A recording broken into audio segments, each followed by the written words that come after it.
We're live. Hi, everyone. We went live just in time for me to drop my phone. I am so sorry.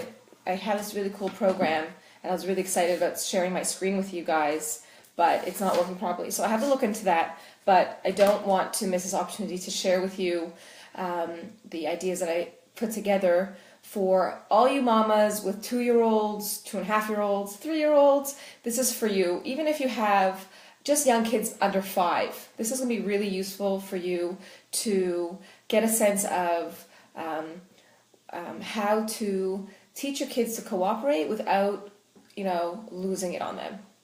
So you're popping in here with me. Thank you so much. If you're on, I think it might be, could it be Razel? It's Razel, yes. Thank you, Razel, for your patience. Thank you, everyone, for your patience. I'm just going into my discussion. I want to see what comments come up here. Okay, so I can't share my screen with you, but I am going to share with you.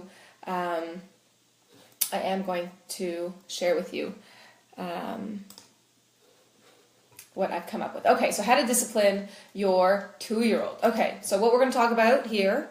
What should you expect from your 2-year-old? Because that is the big question, and I think that's the question Fran asked on like the 1st of May. Like, is this fair to expect this of my kid? And I know that I hear this question a lot from parents in my workshops. What can I expect from my kids? What is a fair expectation? The second thing we're going to look at are the 2 most common disciplinary tools, their pros and their cons. If you think you know what those 2 common disciplinary tools are, put it in the comments below, a little test. And then we're going to talk about some tips to stay sane and encourage cooperation, some actual practical tips that you can apply like today to get your kids to cooperate. So what should you expect from your 2-year-old? Well, first of all, your 2-year-old, God bless him, has no understanding of intentionality. What does that mean? It means that when your kid does something, they don't do it with, that's right, Razel, that's one of them. Reward and punishment is one disciplinary technique. There's another one. Your kids don't do it with intention. When your kid bites the neighbor's kid for taking their truck, they don't do it intentionally with sort of conscious thought. They do it automatically. They do it without thinking about why or what it means, the impact that they're having. They're also really curious about their environment, and they're also very curious about their effect on the environment. What makes it so hard to live with 2-year-olds, but also kind of cute, is that they're really starting to understand their impact on the environment. They're starting to separate from their parent a little bit and experience their independence, and they're trying to assert their independence on the environment just to see what happens and to explore. And really, this is how me and you, how we learn about ourselves, by interacting with the environment. We learn through experience about ourselves and the world around us and other people and what to expect. Amanda's here. I'm so happy. Hi, Amanda. So what else can we expect from our 2-year-old? Well, our 2-year-olds are developmentally unable to share. So if you're ever in a situation and you are with your 2-3-year-old and they are not sharing, they're very possessive of their things, that is totally okay. They are not selfish, they are not bossy, they are just being themselves, developmentally totally normal and acceptable. They really see these objects as parts of themselves, so they find it very difficult to share them. Someone is taking something that is theirs, something that is actually even a part of them. They have a very strong sense of self. They are developing a strong sense of self. So this is why no is their favorite word, and why no is their least favorite word, because they are really becoming much more independent. So I just have to move this over, just covering my slide. I really did make slides, guys. I really did. Okay. Very easily frustrated by their inability to verbally express themselves and be understood. Now, that is hard. That is so hard. It's hard for them, and it's hard for us. They don't have the skills. They also don't understand what's going on for them. And that's why kids will tantrum due to big emotions. Something will happen and they don't really understand what's going on, and so they'll have this tantrum because they're grappling with a very strong experience. Like the first time that someone, they lose something that was theirs. Like this morning I was driving down the road and my neighbor was chasing this little ball down the road, and just going with her two little kids, and her son had lost the ball. He was totally chill, but it made me think that when a kid loses something, how it destroys them, and how hard it is them to tolerate that they don't have control over the world and something happened, and that now this thing that was so important to them is gone, just as an example. So these are just sort of qualities of a 2-year-old, and just give us an idea of what we can expect from our kids, what they're capable of. They are capable of many things. They are developing very fast, but emotionally and psychically, they are still very much self-centered, and don't have they really barely have an idea of the world outside them or their effect on the world. They are learning though, and so they're going to test that, and not in a vindictive, manipulative way, in a very developmentally normal way that we want to encourage. Like, yeah, look what happens when, right? So when our kids are acting in a certain way, and we're, as parents, sort of losing it, and we're just like, we need to ask ourselves, what do you need right now? We need to stop and pause and ask ourselves, what do you need right now? You're telling me you need something, what is it? Now, it could be one of 3 things. Your kid could have a physical need. Your 2-year-old could be hungry, they could be tired. They could also have a developmental need. They might be behaving in a certain way, like my son climbs up on the counters, and he'll like pour the milk down the sink. This is like a favorite example of mine. He'll just climb on everything. His gross motor skills are highly developed. Since for like a year now, he can climb anything, which is amazing. But he can get into things, and he ruins things. He ruins things. From where I'm standing, it drives me crazy, and it really irritates me. But from where he's at, he is just exploring the world and learning about himself in the world, how the world works. And so I have to be conscious of this as a parent, because I am impacting, influencing, shaping the way my child sees himself and the world around him through these interactions. Now, another need that he might have is an emotional need. My son, I'm using my son as an example because we're talking about 2-year-olds here. I might pick him up from daycare. I fetch him at 1:30. He's just woken up from a nap, and more often than not, he's sitting on his little mattress, and he gets up and he runs to me. Sometimes I come to him, and he's really cranky, and he's really, really cranky. I turn to the daycare provider. I don't know how to say it in English. The daycare provider, his teacher, and she's really fantastic. She's very in tune with him emotionally, and she'll say, something just happened a moment ago. She'll say, he was seeing all the moms come, and he starts to get really upset that you weren't here. And so I can be like, oh, he has this emotional need. He needs me to comfort him. He needs me to see his experience, acknowledge it, and validate it, and he needs me to comfort him. So it's important that when our kids act in a certain way, that we are conscious of our own reactions, and we are then also asking ourselves, what do you need right now? What's going on here? I don't know what button to push right now. Hold on a second. I'm going to just change my slides. All right, so what does my kid need? Now, we're talking about a 2-year-old here. What does my kid need?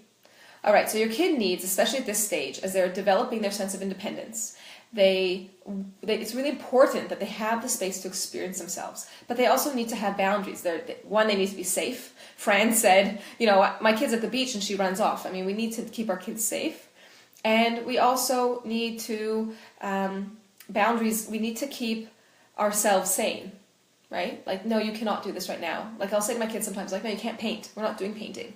Why? Because I can't handle it right now. Like, I'm just in a state of mind where I can't handle painting right now, so we're not going to do it now. We'll do it another time. That's a boundary. It's nothing they did. It's totally me, but it's not happening. So our kids need room to explore, and they need boundaries. So they need to know that they are capable to go out into the world. That's number 1. 1 of 5 things. They need to know from us, go ahead, you are safe, the world is safe, I'm right here, go ahead and explore the world. They have the freedom to go. Now, a good example that I give, I think it's a good example, is that when you'll be in the park and you'll see this mom sort of hovering over her kid, and you can almost sense her anxiety and sense her panic. She is, fair enough, she's anxious, no judgment there, but the message she's communicating to her kid is that the kid is not capable and that the world is not safe. Our kids need us to give them that message of their capability and that the world is safe. Now, the second thing that your kids need is they need they, like I said, they need the world to be a safe place to be in. They need you to be there to delight in their discoveries. So it doesn't mean you're happy about everything they do. Like when my son pours the milk down the sink, I'm not happy about it. But he's excited about it, and so I mirror his excitement. He's like, whoa, this is really cool. I'll mirror his excitement. Obviously, it's easier when he's doing something that is cute or, not affecting me in any way. When he's pouring this milk down the sink, it's much harder for me to recognize, oh, he's learning here. I don't delight in his excitement. He doesn't tend to be very excited. He's really just exploring. But when your kids are showing delight, we want to be present and attentive to their expressions of, delight and excitement about the world that they've gone out and discovered, and we want to share that with them. Wow, it's called mirroring. And by mirroring our children, we are instilling them with a strong sense of self. A child who isn't mirrored, there's no reflection, no one reflects anything back, can't really grasp themselves very well. An adult who wasn't mirrored, this is where you see in adulthood, who wasn't mirrored, didn't have anybody giving them feedback, encouragement, nobody validating them, seeing them, will in adulthood have a weak sense of self. They don't know what their purpose is, what their meaning is, what they're capable of. So it's important that as parents, we give our kids this experience, this mirroring. We also want to welcome our kids back. When they come back, they're out in the park and then they come running back. We want to be available to welcome them back. Hey! Now, I was just saying to my husband the other day, it was so sad. Growing up, I was a latchkey kid and I never came home to anybody. And I was reflecting sort of objectively on kids who come home and there's no one ever there. And it's sad because there's no one there welcoming them back from the world. They're out in the world, they're at school, they're at their extracurricular activities, and no one is there to welcome them back. And also, it's important that we tune into our kids' needs for comfort, and we're available mentally to give it to them, to comfort them if they need it. So if your kid comes back to you crying because somebody on the slide pushed him, then you're like, oh, you see that he's distressed, and you're available for a hug and, a cuddle and silent comfort or verbal comfort, what have you. We get into that.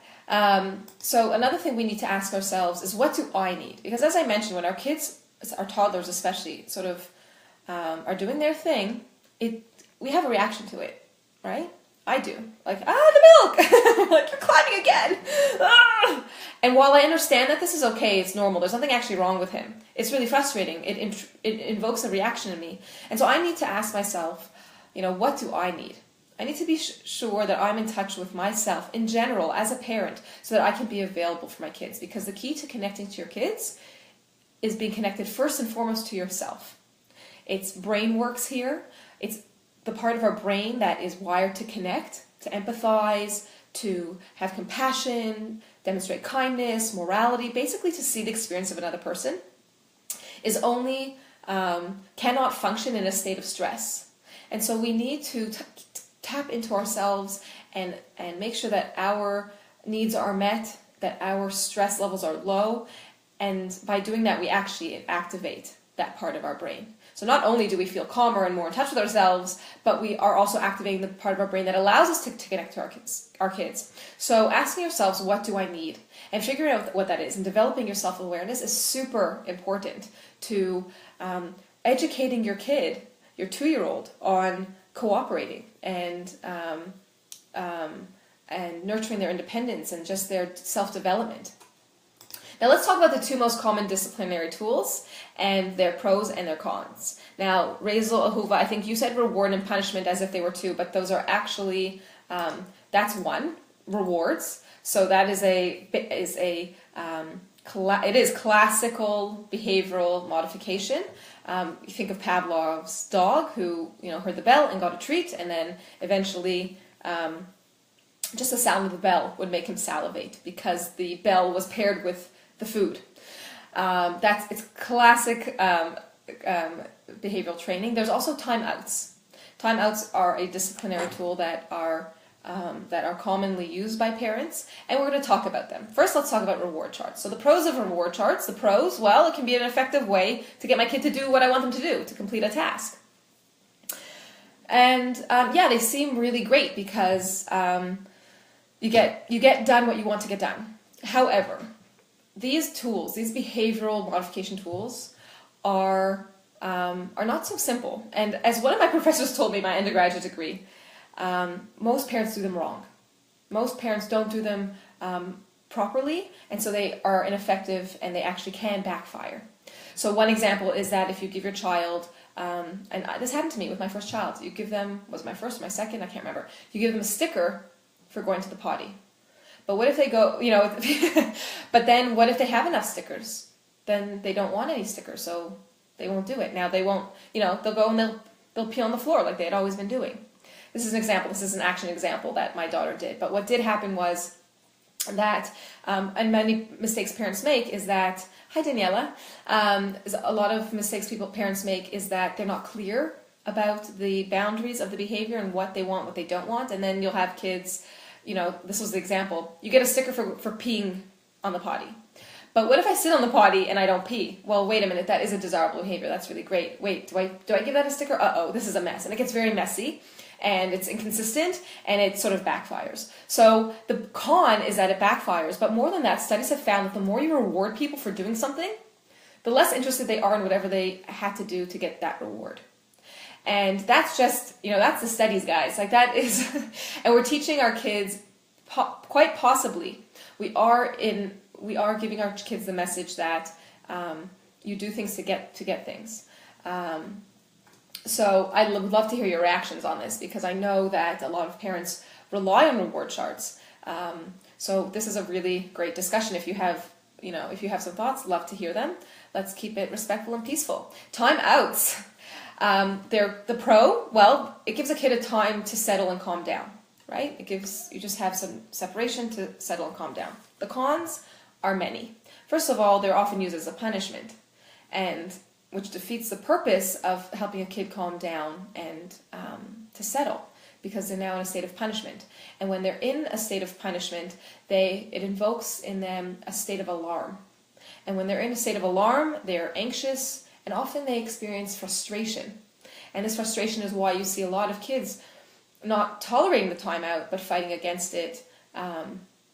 Also, the separation invokes these reactions, the alarm, the anxiety. So they're often used as punishments, and the punishment is separation. You don't get to be close to me. You're away from me. And kids don't learn self-control unless they're actually taught.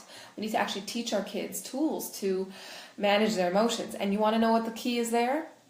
Manage your own. If you want to help your kids to manage their emotions and to calm down and to keep it together, make sure that you can do it yourself. Now, I can't always do it myself. I have the tools to do it, and I use them, and it has made a huge difference in my life. But when I first became a parent, I didn't have the tools. I had to develop them. And until I did, well, what can I expect of my kid, really, if I'm not, if I can't keep it together? How much more so a child whose brain has not developed and doesn't have necessarily the capacity to self-soothe themselves, which isn't a great word, but to self-reflect on their behavior and to understand what's going on for them, and to connect with their experience, and to really understand and make a difference. So we need to teach our kids how to understand what's going on for them, and to calm themselves, and to settle them. And first we do it by helping them. So not by separating them from us, but by helping them. Now, often when a kid needs a timeout, really what's happening is that the parent needs a timeout. That is a really good cue. When I want my kid to get away from me, really it's me saying, whoa, I need a break from this situation. I need to stop. I need to pause, and I need to take a moment. I just need to, and I've done that. I have been in a situation not long ago, 3 weeks ago or something. I was under a lot of stress, pressure. I don't remember what was going on, but I do remember vividly catching myself in this state of high anxiety, tension, irritation. My kids obviously are getting to me because they just need to blink, and I'm going to lose it. And, and then I lose it, and then they lose it, and it just gets worse. It totally escalates, and I'm just like, whoa, and I stop, literally right outside my door in the playroom, and I take a deep breath, and I even close my eyes, and I said, whoa, like, mommy is not in a great state right now. This is not the mommy I want to be. I need to stop. And I just stood there, and I breathed, and I just I said to my kids, I need to get myself together. This is not working. And I did that. I got myself together because I needed a timeout. And so these are two tools that are used often, but they are not as effective as we would like them to be. And so we need to reconsider the tools that we're using. What we need to do, Dr. Gordon Neufeld says, what we need to do is let them know that the relationship is bigger than the problem, not that the relationship is at stake.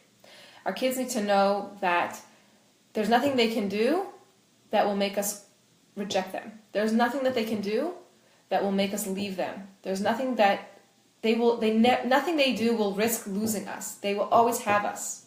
I'm always there for you. No matter what you do, I am there for you. I may not like what you do. Heck, I hate what you do. I can't stand it. And I want to change. But you're not going to lose me. And when we use timeouts, then the message is that your relationship, our bond, our connection, our closeness is at stake here. And that's not the problem. We have to look at the issue. We have to look at what our kids need. Figuring out what our kids need or addressing problems in our relationship with them requires a lot more from us, but it is well worth it in the long run.